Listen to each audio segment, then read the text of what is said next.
नमस्कार, मैं यशस्वी गुप्ता स्वागत करती हूं आप सभी का आज की ताज़ा खबरों के शो में, जिसका नाम है कोर्ट्स टुडे हिंदी। इन खबरों के बारे में ज़्यादा जानकारी के लिए सब्सक्राइब करिए हमारे YouTube चैनल या विजिट करिए हमारे वेबसाइट www.livelawin पर।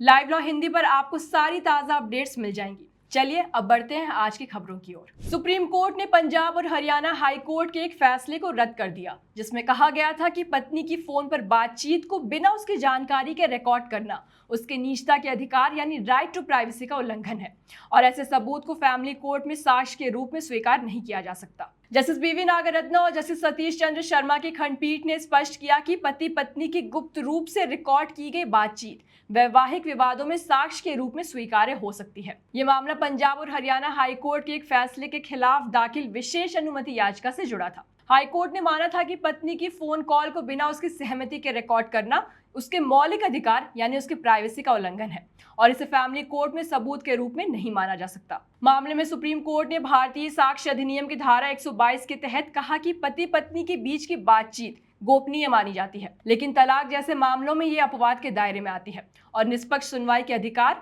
अनुच्छेद 21 के तहत इसकी अनुमति दी जा सकती है। कोर्ट ने माना कि इस मामले में प्राइवेसी का कोई उल्लंघन नहीं हुआ है और यह अधिकार धारा 122 के तहत संरक्षित नहीं है। क्या सेंसर बोर्ड से पास फिल्म को कोर्ट आखिरी वक्त में रोक सकता है? ये मुद्दा उठा है film Udaipur files Kanhaiya Lal Taylor murder में। इस फिल्म के निर्माता ने दिल्ली हाई कोर्ट के 10 जुलाई के आदेश को चुनौती देते हुए सुप्रीम कोर्ट का दरवाजा खटखटाया, जिसमें फिल्म की रिलीज पर रोक लगा दी गई थी। सीनियर एडवोकेट गौरव भाटिया ने मामले की तत्काल सुनवाई की मांग करते हुए सुप्रीम कोर्ट के जस्टिस सूर्यकांत और जस्टिस जयमाल्या बागची की खंडपीठ से अनुरोध किया, जिसने याचिका को 1 से 2 दिन में सूचीबद्ध करने पर सहमति जताई। दिल्ली हाई कोर्ट ने फिल्म की रिलीज से ठीक एक दिन पहले यह आदेश पारित किया था, जब जमीयत उलेमाए हिंद के अध्यक्ष अरशद मदनी और कुछ और व्यक्तियों ने फिल्म को सांप्रदायिक रूप से भड़काऊ और मुस्लिम समुदाय के खिलाफ बताया। हाई कोर्ट ने याचिकाकर्ताओं को CBFC सर्टिफिकेट के खिलाफ केंद्र सरकार के पास जाने को कहा और निर्णय आने तक रिलीज पर रोक लगा दी। भाटिया ने बताया कि फिल्म को बोर्ड द्वारा रिलीज करने की अनुमति दी गई थी और साथ ही कहा कि सभी थिएटर्स बुक थे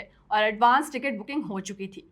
उन्होंने तर्क दिया कि यह अभिव्यक्ति की स्वतंत्रता और मौलिक अधिकारों का उल्लंघन है। सुप्रीम कोर्ट ने समाजवादी पार्टी के नेता मोहम्मद आजम खान की ट्रांसफर याचिका को खारिज कर दिया, जिसमें उन्होंने साल 2007 के भड़काऊ भाषण मामले की सुनवाई उत्तर प्रदेश से दिल्ली ट्रांसफर करने की मांग की थी। खान ने आरोप लगाया था कि अदालत के रिकॉर्ड में छेड़छाड़ की गई है। उनके कथित भड़काऊ भाषण के वीडियो क्लिप को बदलकर ऑडियो फाइल बना दिया गया, जिससे उनके खिलाफ पक्षपातपूर्ण कार्रवाई हो सकती है। इस मामले की सुनवाई जस्टिस MM सुंदरेश और जस्टिस N कोटेश्वर सिंह की खंडपीठ के समक्ष हुई। खान की ओर से पेश हुए सीनियर एडवोकेट कपिल सिब्बल ने कहा कि याचिकाकर्ता के पास वीडियो क्लिप की सर्टिफाइड कॉपी है और अगर ऑडियो को साक्ष्य माना गया तो ये न्याय प्रक्रिया को प्रभावित करेगा। हालांकि अदालत ने स्पष्ट किया कि ऐसे आरोप ट्रांसफर का पर्याप्त आधार नहीं बनते। ये मामला रामपुर के विशेष न्यायाधीश के समक्ष है। इस मुकदमे में IPC representation of peoples act और SC/ST एक्ट के तहत आरोप शामिल है। सुप्रीम कोर्ट ने कार्टूनिस्ट हेमंत मालवीय को PM मोदी और RSS पर आपत्तिजनक पोस्ट को लेकर मौखिक रूप से फटकार लगाई। मालवीय ने मध्य प्रदेश हाई कोर्ट द्वारा अग्रिम जमानत से इनकार किए जाने के खिलाफ सुप्रीम कोर्ट में याचिका दायर की थी। इस मामले में साल 2021 में बनाए गए कार्टून को मई 2025 में एक फेसबुक यूजर ने आपत्तिजनक टिप्पणियों के साथ साझा किया,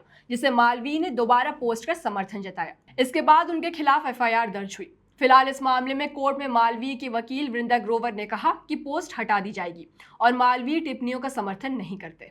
बताते चले कि मामले में हाई कोर्ट ने पाया कि कार्टून ने धार्मिक भावनाएं भड़काई और सामाजिक सद्भाव बिगाड़ा।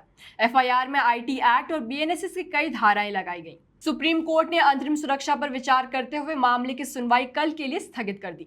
इस मुद्दे पर आगे के अपडेट्स के लिए जुड़े रहे हमारे साथ। सुप्रीम कोर्ट में यमन में फांसी की सजा का सामना कर रही केरल की नर्स निमिषा प्रिया के मामले की सुनवाई के दौरान भारत सरकार की ओर से अटॉर्नी जनरल R वेंकट रमनी ने कहा कि सरकार अपनी सीमाओं तक मदद कर चुकी है और अब वो अधिक हस्तक्षेप नहीं कर सकती। ये मामला जस्टिस विक्रमनाथ और जस्टिस संदीप मेहता की खंडपीठ के सामने सेव निमिषा प्रिया इंटरनेशनल एक्शन काउंसिल द्वारा दायर याचिका पर सुनवाई के दौरान आया।